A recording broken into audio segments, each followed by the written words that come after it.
বনানীর গল্প চ্যানেলে সবাইকে স্বাগত। আমি বনানী।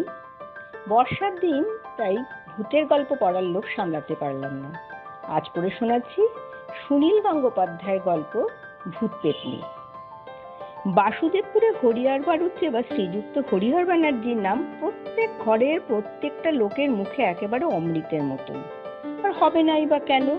হরিহর যদি না থাকতো তবে এই গ্রাম একদিন শ্মশান হয়ে ভূত পেত্নীর গ্রাম হয়ে যেত। কত লোকের অসুখ বিসুখ হয়, আর হরিহর বাড়ুজ্যে তাদের সারিয়ে তোলে। কার কুষ্ঠ, কার কলেরা, দিনে দুপুরে রাতে যখনই ডাকে তখনই ছুটে যায় হরিহর। রুগী বা রুগীর বাড়ির লোক প্রথমে তার ব্যবহারে একটু আশ্চর্য হয়ে যায়, কিন্তু পরে তারা হরিহরের ভেতরের আসল রূপটাকে ধরে ফেলে। এখন আর কেউ তেমন কিছু মনে করে না।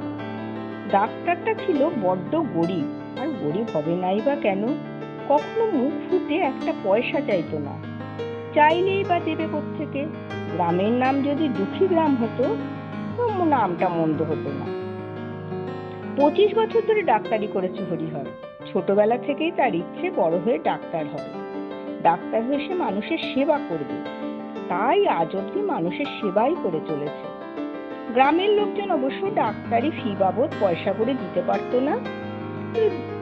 দেবতার মতো সম্মান ও শ্রদ্ধা করত।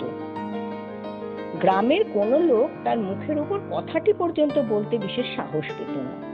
এই সেদিনের কথা, রাত তখন প্রায় 1টা-1:30 হবে। সনাতনের মা প্রায় যায় যায় অবস্থা। 3 মাস ধরে বুড়ি ভুগছে। যমদূত প্রায় ঘরের চৌকাঠে বসে আছে বললেও চলে, কিন্তু চৌকাঠের ভেতরে প্রবেশ করতে দিচ্ছে না ওই হরিহর ডাক্তার। কি যেন একটা বুকের ব্যামোই ভুগছে ওই বুড়ি। বুড়িকে দেখে ডাক্তার সমস্ত ওষুধপত্র দিয়ে বেরোলে।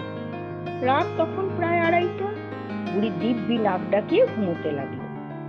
বাড়ির বাইরে এসে সনাতন ডাক্তারকে এগিয়ে দিয়ে আসতে চাইল, কিন্তু ডাক্তার বারণ করতে সে আর এগোলো না।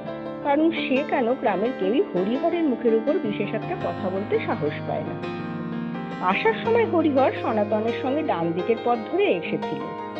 অবশ্য একটু বেশি পথ হাঁটতে হয়েছিল, কিন্তু বাঁদিকের পথ ধরে গেলে হরিহর ডাক্তারের বাড়ি খুব কাছে হয়। কিন্তু লোকে বলে বাঁদিকের রাস্তাটা নাকি খুব বিপজ্জনক। ওদিকে সন্ধ্যের পর কোনো মানুষজন ওই পথে হাঁটে না। ওদিকে গেলে একটা পুরো বাড়ি পড়ে।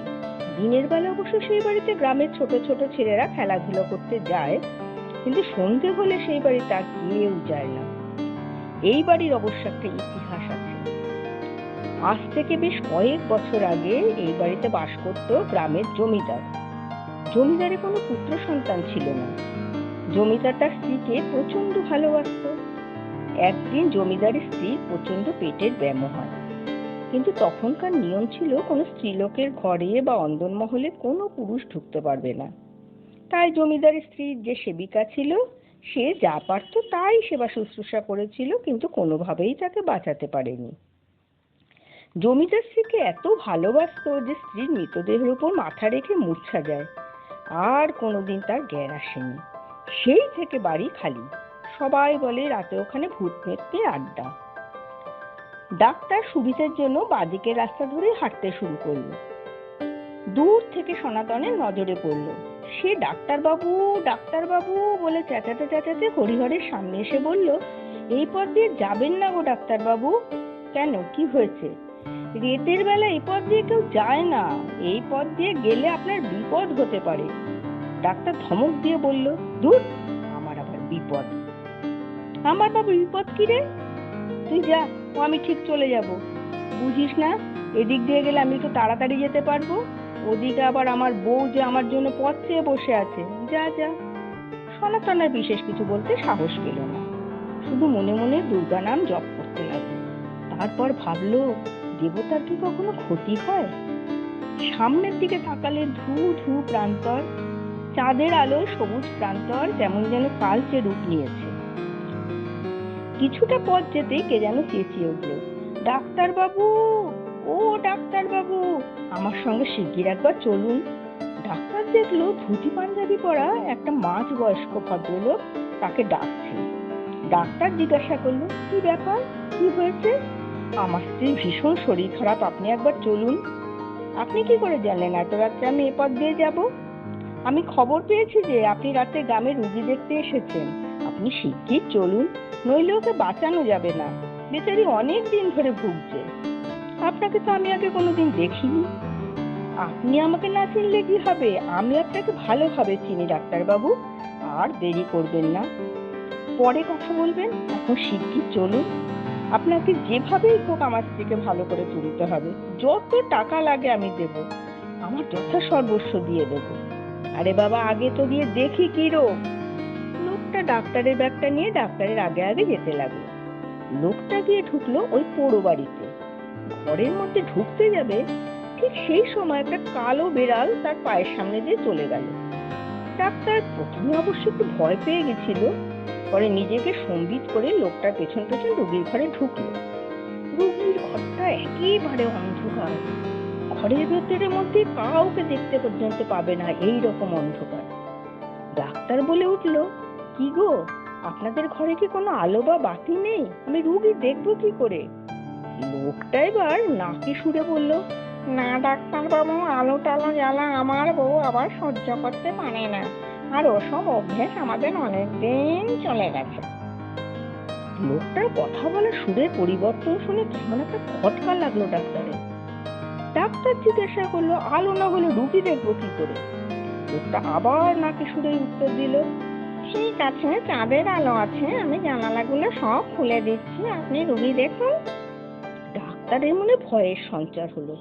ডাক্তার অবশ্য ভূত পেতনিকে বিশ্বাস করে, তাই ধরে নিল এটা একটা ভুতুড়ে বাড়ি, আর এখানে সব ভূত পেতনির আড্ডা। ডাক্তারের মনে প্রচন্ড ভয় হতে লাগলো। বুঝতে পারলো লোকটা মানুষের রূপ ধরে তাকে ফাঁদে ফেলার জন্য এইভাবে ঠকিয়ে নিয়ে এসেছে। মনে মনে সে রাম নাম জপ করতে লাগলো। জানালা খুলতে ডাক্তার দেখলো যে মানুষটা তাকে পথ দেখিয়ে স্ত্রীকে দেখাবার নাম করে নিয়ে এসেছে, সে মানুষ নয়, একটা কঙ্কাল। তার সারা দেহের হাড় গোড় সব লিকলিক করছে, চোখ দুটো যেন জ্বলছে। ডাক্তার ভয় পেয়ে ছোট ছেলের মতো বলতে লাগলো, এ আমাকে কোথায় নিয়ে এসেছেন? আমি বাড়ি যাব, আমায় ছেড়ে দিন। শুনে কঙ্কালটা বলল, বললাম তো যত টাকা লাগে আমি নেব, আগে আমার স্ত্রীকে ভালো করে তবে যাবেন। তাই বলে লোকটা তার স্ত্রীর শরীরের চাদরটা তুলতে দেখা গেল তার সারা শরীরটা কঙ্কালের মতো, চোখ দিয়ে যেন আগুনের ছটা বেরোচ্ছে। ডাক্তার ভয় পেয়ে গেল, প্রচন্ড ভয় পেয়ে গেল। মূর্ছা যাওয়ার মতো অবস্থা হলো তার। তার মুখ দিয়ে কোনো কথা বেরোচ্ছিল না। তাই দেখে কঙ্কাল লোকটা বলল, ডাক্তার বাবু, ভয় পাবেন না, আমরা আপনার কোনো ক্ষতি অনিষ্ট করব না, শুধু আমার বড় আদরের বউকে ভালো করে দিন। কঙ্কালটা খাটের তলা থেকে একটা বড় পুঁটুলি বার করে ডাক্তারের ব্যাগে ঢুকিয়ে দিয়ে বলল, এই নিন, আপনার যত খরচ হয় করবেন, শুধু আমার বউকে সারিয়ে তুলুন। কঙ্কাল লোকটা ডাক্তারের দিকে তাকিয়ে তাকিয়ে কথা বলতে লাগলো, আর ক্রমশ তার দিকে এগিয়ে আসছিল। ডাক্তারও তত ভয় পেতে লাগলো। শেষে যখন ডাক্তারের একেবারে কাছে চলে আসলো, তখন ডাক্তার ভয়ে অজ্ঞান হয়ে গেল। পরদিন ভোরবেলা, সূর্য তখনও মুখ দেখায়নি, ডাক্তারের জ্ঞান ফিরল। সে দেখতে পেল কোন এক ভাগাড়ে শুয়ে আছে। নোংরা আবর্জনার মধ্যে পাশে কতগুলো কুকুর নোংরা আবর্জনা গিলছে। তার মনে ভাসতে লাগলো যে সে কাল রাত্রি থেকে বাড়ির বাইরে, তার বউ ঘরে একা সারা রাত দুশ্চিন্তার মধ্যে রাত কাটিয়েছে। সারা গায়ে নোংরা লেগে রয়েছে। তাড়াহুড়ো করে উঠে পড়ে সে বাড়ির পথে রওনা হলো। সঙ্গে নিল পুঁটুলি ভরা ব্যাগটা। সারা রাত বউ তার জন্য অপেক্ষা করে বসেছিল, একটুকুও ঘুমোতে পারেনি সে। স্বামী ঘরে ঢুকতে জিজ্ঞাসা করলো, তুমি কোথায় গেছিলে? তোমার এমন অবস্থা হলো কেন? তোমার জামা কাপড়ে এত নোংরা, এত ময়লা লাগলো কি করে? সারাটা রাত কোথায় পড়েছিলে? আর তোমার চোখ মুখের অবস্থায় এরকম হলো কেন? ডাক্তার বউকে বললো, আমাকে এক গ্লাস জল দেবে? জল খেয়ে বেশ কিছুক্ষণ চুপচাপ বসে থাকলো। তারপর গতকাল রাতে সমস্ত ঘটনা তার মনে পড়লো।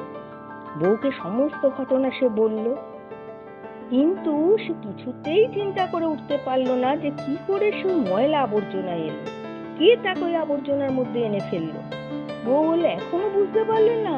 ওই ভূত পেতনিগুলো রাগের আগে ওই কাণ্ড করেছে।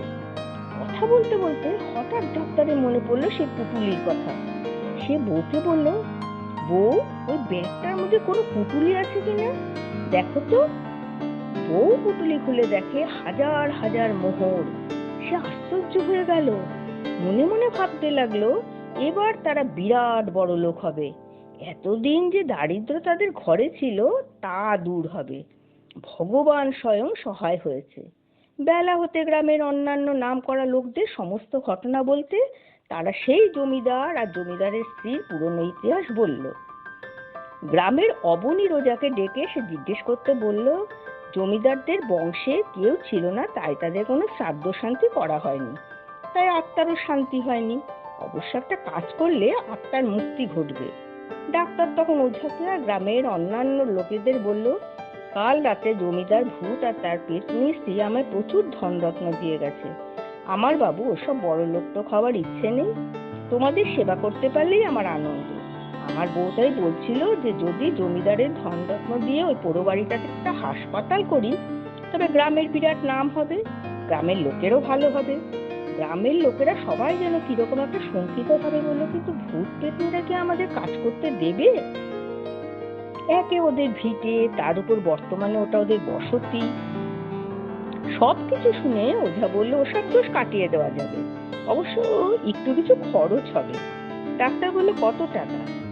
এমন বেশি নয়, ভূত পেতনির দোষ কাটাতে আমার যা দরকার তার খরচা, আর তারপরে গ্রামের কেউ লোক গয়াতে গিয়ে জমিদার ভূত আর তার পেতনির স্ত্রীর জন্য পিণ্ডদান করে এলে সমস্ত কিছু শেষ। অবশ্যই আমায় একটু বেশি খাটতে হবে, বুঝতেই তো পারছেন যে কতদিনের ভূত পেতনির বসতি, তারপর আবার কত ভালোবাসা, একসঙ্গে দুজনের দোষ কাটাতে হবে। গ্রামের লোকজনেরা সব যেন একটা অভয়বাণী শুনল। তারা সকলে মিলে বলল, ওসব যা কিছু করতে হয় তুমি করবে, আমরা ওসবের কিছু বুঝি না, যাতে যা ভালো হবে তুমি তাই করো, তুমিও তো আমাদের গ্রামেরই লোক। আরে বাবা, গ্রামে যদি কিছু একটা হয় সেটা তো তোমারও ভালোর জন্য। ওঝা বলে, ঠিক আছে, আমি যা যা বলেছি সেই মতো সব জোগাড় করে দাও, তারপরে সব ব্যবস্থা আমি করে দিচ্ছি। তারপর ওঝা পোড়ো বাড়ির ভূতদের থেকে চিরদিনের মতো তাড়িয়ে দিয়ে বাড়িটাকে দোষ মুক্ত করে দিল। কিছুদিন পর গয়াতে গিয়ে পিণ্ডি দিয়ে আসা হলো। তারপর হাসপাতাল তৈরির জন্য বাড়ি ভাঙা শুরু হলো। হাসপাতাল তৈরি হলো, গ্রামের লোকেরা হরিহর বাড়ুজ্যকে হরিহর দেবতা বলতে লাগলো।